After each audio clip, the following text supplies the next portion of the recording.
The expedition to Vatis 4 was supposed to be a routine cultural exchange, a collaboration between human linguists and the Vathari collective to decode ancient artifacts. I was invited only because I had a reputation for unorthodox problem-solving, which, in academic terms, meant I was the guy who noticed the obvious while everyone else was buried under data models. When I first arrived on Vatis 4, the alien city of Ka-Ruth shimmered like glass frozen mid-breath. The streets pulsed with faint blue light, running through the veins of its architecture. The Vathari, tall, elegant beings with pale, opalescent skin and silver eyes, moved with quiet precision. They were polite but distant, like museum curators guarding the last pieces of their civilization. And in the heart of the great archive, under the watch of 1,000 glowing data orbs, I met historian Velnai, the foremost expert on ancient Vathari languages. She was already waiting when I arrived, flanked by 2 assistants and a levitating tablet encased in a containment field. Her voice was measured, almost melodic, when she spoke. Human Daniel Carter. You were requested to assist in decoding the Keelan Codex. Know that every scholar of my species has failed. The glyphs defy logic, structure, and translation. Some believe they were written by a pre-sentient predecessor. I gave a small smile. Well, I've got nothing to lose by looking, right? Velnai's expression didn't change. Confidence without data is a dangerous thing. Her assistants powered down the containment field, and the ancient tablet floated before me, carved with looping, intricate markings that shimmered faintly when exposed to light. I leaned closer. The patterns weren't random. There was rhythm, repetition, a direction. Looks old, I murmured. What's it made of? Unknown. Not stone. Not metal. The molecular structure resists analysis. I circled the tablet, noting the flow of the characters. Each glyph seemed to lean into the next, like wind-carved ripples. Then something strange hit me. Every alien scholar I'd seen examining it had held it in one orientation, their eyes tracing it from left to right, top to bottom. But there was a subtle asymmetry, an inversion that didn't sit right. I hesitated, then asked, has anyone tried flipping it? Velnai blinked, a faint shimmer of confusion in her silver gaze. Flipping it? Yeah, I said, turning it 180 degrees. Maybe it's upside down. Her assistants gasped. The tablet pulsed. The glyphs ignited, lines of light tracing across its surface like awakening neurons. A deep hum filled the air, and holographic script projected outward, forming a spiral of symbols above our heads. Velnai stepped back, stunned. By the source, it's responding. The alien assistants scrambled to record the phenomenon, their devices flickering with overload warnings. The holographic pattern stabilized into a sphere of light, rotating slowly, emitting a low harmonic resonance. I exhaled. Guess someone's been reading it wrong for a few thousand years. Velnai turned to me, her calm demeanor cracking. This artifact predates even the birth of our current civilization. 4 generations, it has remained silent. What did you do? Nothing, I said, smiling faintly. Just turned it the right way up.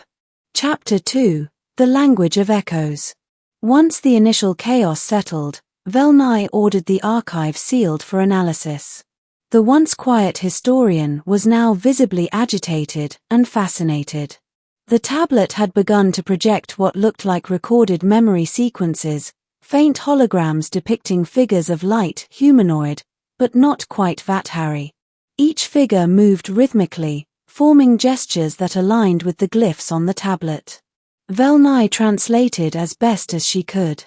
These symbols, they're not words. They're harmonics. A script meant to be sung. That's why you couldn't read it, I said, watching the light shift in time with a pulsing tone. You were reading it like a book, not a piece of music. Her gaze lingered on me. How could a human see this so quickly? We've studied it for centuries. I shrugged. Sometimes the simplest mistake is the one no one wants to admit. Velnai tilted her head. Humility is not a Vathari trait. Perhaps that is why your kind was invited. We spent days analyzing the holographic script. The more we uncovered, the stranger it became. The projected figures appeared to be conducting rituals, transference ceremonies involving streams of light and song. The sound frequencies they used matched the ancient Vathari creation hymns, but deeper, older, perhaps the source of them. Then one night, as I was analyzing the data alone, the tablet activated by itself. A beam of light shot out, scanning the room, before focusing directly on me. The glyphs rearranged into a sequence I hadn't seen before. They formed a single line of text that shimmered into English. The one who sees the pattern shall awaken the echo. The hologram pulsed once, then went dark. Velnai found me hours later, staring at the inactive tablet.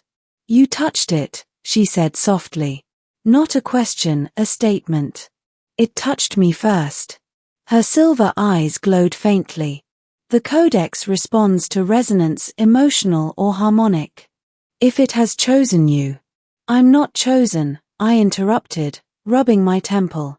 I'm just trying to figure out what the hell that meant. She stepped closer. Human Daniel.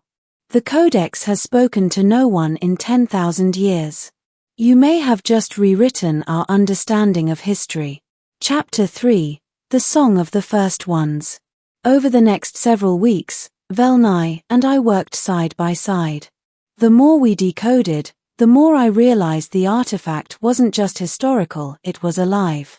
It was some form of biotechnological archive, storing ancestral consciousness as sound and light. Every time we played a harmonic sequence correctly, the holographic figures would replay new memories of vast crystalline cities, wars fought with resonance cannons, and beings made entirely of sound waves. Velnai's fascination bordered on reverence. These are not ancestors, she whispered one night as the lights danced across her skin. They are echoes of the first singers, the architects of our reality. I looked at her. You think they created the Vathari? No, she said softly. I think they became us. It was poetic and terrifying. If she was right, then the Vathari species had evolved directly from an ancient race of sound-based beings that had condensed into physical form over millennia. But something else troubled me. The holographic figures always appeared in threes, two surrounding one. The middle figure was always smaller, often depicted with a dimmer light. Every pattern ended with the central figure vanishing, erased, consumed. When I asked Velnai about it, her expression darkened. We do not discuss the concept of the silent one. It is forbidden. Why? Because silence destroys resonance. It is death to our kind. I frowned. Then maybe that's what they were trying to warn you about. Chapter 4. The Echo Awakens. On the 43rd day, the codex changed again. Without prompting, it activated, projecting not three but one figure. The hologram was clearer now, detailed enough to see faint features, and disturbingly, it looked human. Velnai froze. That cannot be. The hologram turned its head toward me. For a moment, I swore I saw its lips move, forming words I couldn't hear. Then, faintly, through the harmonics, came a whisper.